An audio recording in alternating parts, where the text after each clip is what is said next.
लगने सवारी कितनी चाहिए?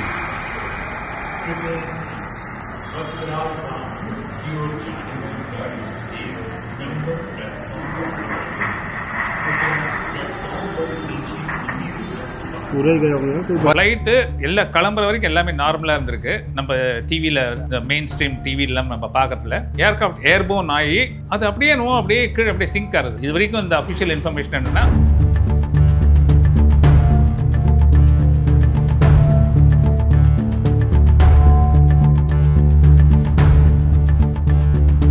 ஏஐஎம் பிசினஸ் ஸ்கூல்ல MBA ஜாயின் பண்ணா செகண்ட் இயர்லயே இன்டர்ன்ஷிப்ல மாசம் 20,000 இருந்து 33,000 வரைக்கும் ஸ்டைஃபன் கிடைக்கும். 100% placement assured with salary up to 16 lakhs per annum. Campus at Chennai Nungambakkam. For more details contact. நியாயமான விலைக்கு தங்க நகைகளை விற்க அடகு வைத்த தங்க நகைகளை மீட்டு உடனடி பணம் பெற உங்கள் எக்ஸ்கோல்டை அணுகவும். 7200040619. 420 425க்கு அஃபிஷியலாக சொன்னாங்க 133 பாடிஸ் எடுத்தாங்கன்னு. இந்த இடத்துல ஐடென்டிஃபிகேஷன் தான் பெரிய பிரச்சனையாக இருக்கும். ஏன்னா எல்லாமே கருகி போச்சு.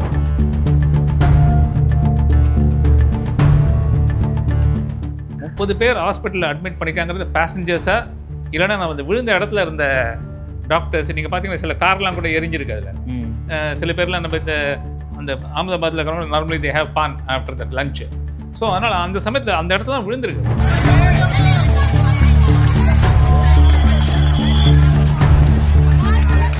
ஒரு ஏர்கிராஃப்டே ஒரு 140 டன்னு, அது 600 கிலோமீட்டர் ஸ்பீடில் ஓடுது, 625 அடியிலேருந்து விழுது வித் 58 டன் ஃபியூலோட.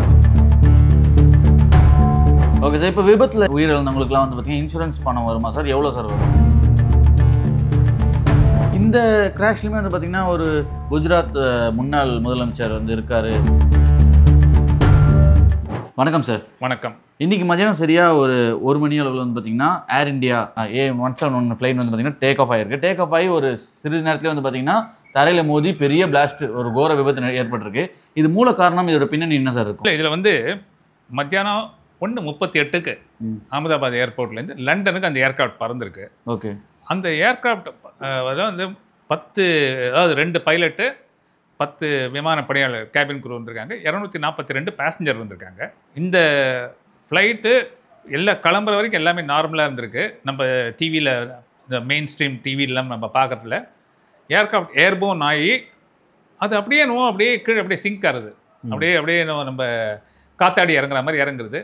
அது ஒரே இன்ஃபர்மேஷன் என்ன, இப்போ இது வரைக்கும் இந்த அஃபிஷியல் இன்ஃபர்மேஷன் என்னென்னா, அந்த ஏர்கிராஃப்ட் கீழே விழுறதுக்கு முன்னாடி பைலட் மே டே, அதாவது இன்டர்நேஷ்னல், அதாவது காமன் கோடில் இருக்கணும்னா, இப்போ ஃப்ளைட்டு நம்ம ஷிப்பு அவங்களுக்கெல்லாம் காமன் கோடு என்னென்னா, இது எங்களால் முடியாது, நாங்கள் ஃபினிஷ் அப்படிங்கிறதுக்கு வந்து மே டேங்கிறது வந்து அது யூஸே பண்ண மாட்டாங்க. அது யூஸ் பண்ணுறாரு. ஏன்னா அது பை எக்ஸெப்ஷன் அந்த சுச்சுவேஷனில். இது வரைக்கும் காரணங்கள் என்னன்னு தெரில. விழுந்தது வந்து ஒரு ஹாஸ்பிட்டல் காம்ப்ளெக்ஸ், ஏதோ ஒரு டாக்டருடைய ஹாஸ்டல், டாக்டர்ஸ் தந்துங்கிற ஹாஸ்டல், ஒரு பக்கத்தில் ஒரு ரெசிடென்ஷியல் ஏரியா இருந்திருக்கு, அது மேலே விழுந்திருக்கு. இனிமேல் தான் டீட்டெயில்ஸ். இப்போது 420 425க்கு அஃபிஷியலாக சொன்னாங்க 133 பாடிஸ் எடுத்தாங்கன்னு. இப்போ நான் இன்னும் கேள்விப்பட்டேன் 160ன்னு சொல்லிட்டு இருந்தேன். ஓகே. அது அந்த இப்போ வேற ஒரு சேனலில் நான் பேசும்போது நான் சொன்னேன், அந்த ஒரு யாராவது அதில் பொழைச்சிருந்தாங்கன்னா அது கடவுள் அருளால் தான். ஏன்னா நீங்கள் யோசிச்சு பாருங்கள், நம்ம எல்லாம் ஒரு பலூனுக்குள்ளே போகிறோங்க. பலூனில் வந்து நம்ம எல்லாம் உட்காந்து உள்ளே போகிறோம். அது அப்படியே பொத்துன்னு அப்படியே விழுது. தீவிரம் நம்மளை சுற்றி நெருப்பு. அதில் வந்து நிச்சயமாக கடவுளால் யாராவது அதான் பொழைச்சாங்கன்னா கடவுளால். ஓகே. இதுக்கு வந்து பார்த்தீங்கன்னா மூல காரணம் இந்த விபத்துக்கு எரிவாயு தான் வந்து அதிகமாக எடுத்துகிட்டு போயிருக்காங்க. இல்லை அதனால தான் அப்படின்ட்டு இல்லை, நீங்கள் அது தப்பு. ஏன்னாக்க இப்போது அகமதாபாத்லேருந்து லண்டனுக்கு 9 மணி நேரம் ஃப்ளைட். 9 மணி நேரத்துக்கு 58 டன் ஃபியூல் எடுத்திருக்காங்க. Full tank. அது வந்து ஃபுல் டேங்க். அது ஃபுல் டேங்க். நம்ம இப்போ இங்கேருந்து நீங்கள் மதுரைக்கு போகிறீங்கன்னு வச்சோங்களேன், நடுப்புற திருச்சி, விழுப்புரம், திருச்சிலாம் நிற்க மாட்டீங்கல்ல, ஃபுல் டேங்க் போட்டிருப்பாங்க, நேராக நீங்கள் மதுரைக்கு போயிடுவீங்கல்ல, அந்த மாதிரி தான் அவங்க. ஸோ அதனால் விமானத்து அந்த கிராஷுக்கும் அந்த ஃபியூல் அப்லிஃப்ட்டுக்கும் சம்மந்தம் இல்லை. Okay sir. இப்போ 58 டன் எரிவாயு இருக்குது, அதுலேருந்து உயிர் பழைக்க வாய்ப்பு இருக்கா? ஆட்கள் கிட்டத்தட்ட 600 அடி மேலேருந்து இல்லை. நீங்கள் ஒரு எக்ஸாம்பிள் சொல்கிறேன்னே, ஒரு சின்ன ஒரு பந்து இருக்குது. அந்த பந்தை நான் இங்கேருந்து உங்ககிட்ட அப்படி மேலே போட்டேன்னா உங்களுக்கு வலிக்காது. நம்ம குழந்தைலாம் அந்த பின்னாடி முதுகில் அடிப்போம், ஞாபகம் இருக்கா? ஸ்கூல்லலாம் அப்படியே இதில் வந்து ஃபுல்லாக அடிச்சோன்னு முதுகு சுரீர்னு வலிக்கும். ஏன்? அது வந்து நம்ம இதில் வந்து மொமெண்டம்னு சொல்லுவோம் இங்கிலீஷ் ஃபிசிக்ஸில். Mass into velocity. அதில் அந்த இம்பேக்ட் கொடுக்கும்போது இது இங்கே இமேஜின் பண்ணுங்கள், ஒரு ஏர்க்ராஃப்டே ஒரு 140 டன்னு, அது 600 கிலோமீட்டர் ஸ்பீடில் ஓடுது, 625 அடியிலேருந்து விழுது வித் 58 டன் ஃபியூலோட. ஓகே. இங்கே நீங்கள் வந்து நீங்கள் மீனை யோசிக்க வேண்டியது என்னன்னாக்க எனக்கு என்ன பொறுத்த வரைக்கும் சான்ஸே இல்லைங்க. ஏன்னா இப்போ நம்ம நியூஸ்ல பார்க்கும்போது 30 பேர் வந்து மருத்துவமனையில் வந்து அனுமதிச்சிருக்காங்க. 30 அதான் நான் சொல்கிறேன். அவங்க வந்து 30 பேர் ஹாஸ்பிட்டலில் அட்மிட் பண்ணிக்காங்கிறது பேசஞ்சர்ஸா இல்லைன்னா நான் வந்து விழுந்த இடத்துல இருந்த டாக்டர்ஸ். நீங்கள் பார்த்தீங்கன்னா சில கார்லாம் கூட எரிஞ்சிருக்கு. அதில் சில பேர்லாம் நம்ம இந்த அந்த அகமதாபாத்தில் இருக்கிறவங்க normally they have paan after that lunch. So அதனால் அந்த சமயத்தில் அந்த இடத்துல தான் விழுந்திருக்குது. ஓகே. ஸோ அது யாருன்னு தெரியல. மொத்தமாக ஒரு 30 பேர் அட்மிட் பண்ணியிருக்காங்க. Okay sir. இதெல்லாம் வந்து இப்போ பிளெயின் வந்து டேக் ஆஃப் ஆக முன்னாடி வந்து பார்த்தீங்கன்னா முறையாக வந்து சர்ச் இது பண்ணணும் இல்லையா, இன்ஸ்பெக்ஷன் பண்ணணும். அது அதிகாரி ஏதாவது தப்பு பண்ணியிருப்பாங்களா சார்? இல்லை ஆல்ரெடி ஏன்னா 7 நிமிஷம் தாமதமாக வேற ஆயிருக்கு. இல்லை அப்படி இல்லைங்க. அதாவது எப்படின்னாக்க ஒருத்தர் வந்து இன்ஜினியரிங் டிபார்ட்மெண்ட் இன்சார்ஜ். அவர் என்னன்னாக்க ஏர்கிராஃப்ட் பர்ஃபார்மன்ஸ் எல்லாம் அவர் வந்து போயிங் கம்பெனியில் ட்ரெயின்டாக இருப்பார். அவருக்குன்னு சில லேடவுன் ப்ரொசீஜர் இருக்குது. இப்போ அவர் பைலட்டாக இருக்கார், நீங்கள் இன்ஜினியராக இருக்கீங்கன்னா நீங்கள் ஓகேன்னு சொன்னால் அவர் ஒத்துக்க மாட்டார். அவரும் செக் பண்ணுவார். அதாவது ஒருத்தருக்கு இன்னொருத்தர் பேக்கப் எப்பயுமே இருக்கும். ஓகே. ஸோ அதனால் ஒருத்தரோட தப்புனால அது நடந்து போச்சுன்னு. இப்போ நம்ம காரில் வந்து என்னங்க சார் வண்டி சர்வீஸ் பண்ணிட்டோம் அப்படின்னு நம்ம கார் கொடுத்தா நம்ம உட்காந்து நம்ம ஒரு தடவை பிரேக் அழுத்தி ஒரு தடவை ஹார்ன் அடிச்சு ஒரு கிளச் மூமெண்ட்லாம் பார்ப்போம்ல, அதே தான் ஃப்ளைட்லேயும் நடக்கும். புரியுது. Okay sir. இப்போ விபத்தில் உயிரிழந்தவங்களுக்குலாம் வந்து பார்த்தீங்கன்னா இன்சூரன்ஸ் பணம் வருமா சார்? எவ்வளோ சார் வரும்? அதாவது இதனுடைய கால்குலேஷன் வேறுங்க. அதாவது இந்தியாவுக்குள்ளே ஒரு டொமஸ்டிக் ஃப்ளைட்டில் ஒரு விபத்து நடந்ததுன்னா அதனுடைய இதெல்லாம் வந்து இந்தியனுடைய கவர்மெண்ட்டுடைய இது ஐ திங்க் அது 20 lakhs ஆனோம். இப்போ எனக்கு அப்டேட்டடாக தெரியல. ஓகே. ஆனால் இன்டர்நேஷ்னலை பொறுத்த வரைக்கும் அது வந்து எல்லாருக்குமே இட்ஸ் வெரி ஹை. அதாவது வெரி ஹைனா என்னோட கால்குலேஷன் பிரகாரம் நியர்லி ஒரு 60 lakhs, I am not sure, ஒரு அப்ராக்சிமேட் 60 லட்சம் ரூபா மினிமம் வரும். Okay sir. நீங்கள் உங்களோட எக்ஸ்பீரியன்ஸில் நிறைய விபத்தெல்லாம் பார்த்துருப்பீங்க இல்லையா? அப்படி விபத்தில் ஏற்பட்டவங்களுக்கு எப்படி சார் அவங்க ஃபேமிலிக்கெலாம் சொல்லுவாங்க?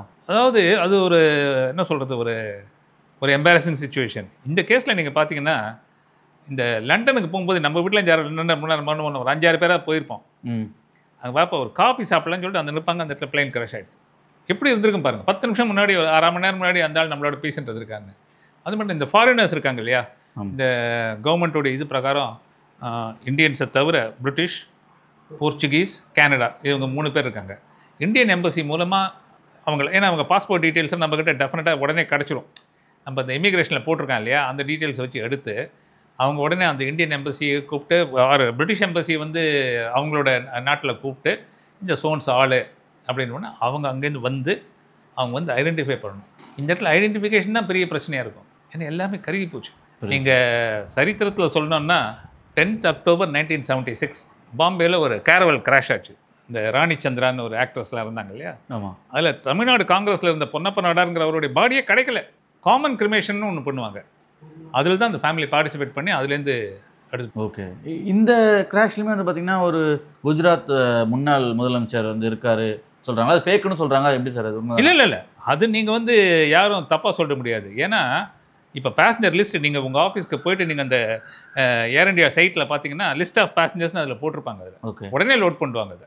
அதனால் இப்போது ஒரு இங்கிலீஷ் சேனலில் கூட நான் பார்த்தேன், இந்த மாதிரி இது பண்ணாங்க, நம்ம முன்னாள் முதல்வர் இருந்தாங்க அப்படின்ற மாதிரி ஏதோ சொல்கிறாங்க. அது பார்த்தா உடனே தெரிஞ்சிடும். Okay sir. குறிப்பாக இந்த ஏர் இண்டியாவில் மட்டுமே ஆக்சிடென்ட் ஆகுது. ரீசெண்டாக கூட வந்து பார்த்தீங்கன்னா 2020 கூட ஆக்சிடென்ட் ஆச்சு. இந்த விமானத்தில் மட்டுமே இந்த மாதிரி ஆக்சிடென்ட் ஏற்படுறதுக்கு என்ன காரணமாக இருக்கும் சார்? இல்லை அதனாலலாம் மெயின்டெனன்ஸ் அந்த மாதிரி இல்லை அதுக்கு இதுக்கு சம்மந்தமே இல்லை. அப்படி பார்த்தீங்கன்னா குளோபலி எவ்வளோ ஆக்சிடென்ட் நடந்தது, அதுக்கும் சம்மந்தமே இல்லை. Okay sir. இதோட முழு விபரம் வந்து எப்போ சார் வரும்? இதோட ஃபுல் டீட்டெயில்ஸ் இந்த மாதிரி அதாவது உங்களுக்கு வந்து ஒரு யாரெல்லாம் பேசஞ்சர் இருந்தாங்க, எத்தனை பேர் இறந்தாங்க, எத்தனை பேர் ஹாஸ்பிட்டலில் இருக்காங்க, இந்த விவரம் வந்து உங்களுக்கு ஒரு 3 days வந்துடும். ஓகே. அதாவது ஃபுல் டீட்டெயில்ஸ் வந்துடும். எதனால் நடந்தது, எப்படி இந்த ஆக்சிடென்ட் நடந்ததுங்கிறது கோர்ட் ஆஃப் என்கொயரி முடிஞ்சதுக்கப்புறம் தான். நீங்கள் உங்களுக்கு ஏதாவது சந்தேகம் இருக்குல்ல சார், இந்த மாதிரி ஆகிருக்கலாம் அப்படின்ட்டு உங்களுக்கு ஏதாவது ஒரு? இல்லை, எனக்கு நான் வந்து விஷுவலாக தான் பார்த்தேன் இங்கே. ஓகே. ஏன்னா சில பேர் நிறைய பேர் சொல்கிறாங்க லக்கேஜ் அதிகமாக இருக்குன்றாங்க. சில பேர் இல்லை பறவை வந்து பறவைங்கிறதுக்கு ஒரு பாசிபிலிட்டி இருக்குது. ஓகே. நான் பார்த்த வரைக்கும் சொல்கிறேன். ஏன்னா ஏர்கிராஃப்ட் ஏர்போர்ன் ஆகும்போது நார்மலாக தானே ஏர்போர்ன் ஆகுது, அதில் ஒன்றும் ப்ராப்ளமே இல்லை. பறவை அடிக்கிறதுக்கு பாசிபிலிட்டி நான் அது ஃபுல்லாக பார்க்கல, இந்த விஷுவல்ஸ் தான் நான் பார்த்துருக்கேன். Okay sir. இப்போ இந்த விபத்தை பார்த்து நிறைய பேர் மக்கள்லாம் பயந்துருப்பாங்க. அவங்களாம் என்ன சார் சொல்ல விரும்புறீங்க? அப்புறம் இந்த ஆக்சிடென்ட் பற்றி என்ன சார் சொல்ல விரும்புறீங்க? ஒன்று ஞாபகம் வச்சுக்கோங்க, இந்த மாதிரி விபத்துகள் நடக்குங்கிறது வந்து ஒரு அசாதாரணமான சுச்சுவேஷன். ஒரு ஏரோப்ளேன் கம்பெனி நடத்துகிறவன் இன்னைக்கு கிராஷ் ஆன ஏர்கிராஃப்ட்டுக்கு என்னோட எஸ்டிமேஷனில் 900 கோடி அந்த அந்த அந்த ஒரு வண்டியோடது. அது நம்பி 242 பேசஞ்சர், 242 குடும்பங்கள், 900 கோடி. ஒரு ஏர்லைன் ஏதாவது இது பண்ண முடியுமா? நம்ம நடத்துறதெல்லாம் நம்மளுடைய இதெல்லாமே எண்ணங்கள் எல்லாமே ஒரு நல்ல ஒரு சேஃபாக போகணும். நம்ம சாதாரண ஆம்னி பஸ்ஸில் போகிறோம், நின்றுட்டு இருந்த ஆம்னி பஸ்ஸில் பின்னாடி வந்த லாரி அடிச்சிட்டான்னு பீப்புள் டை. ஸோ நம்மளுக்கு இதெல்லாம் மேலே இருக்கிறவனோட கணக்கு தான்.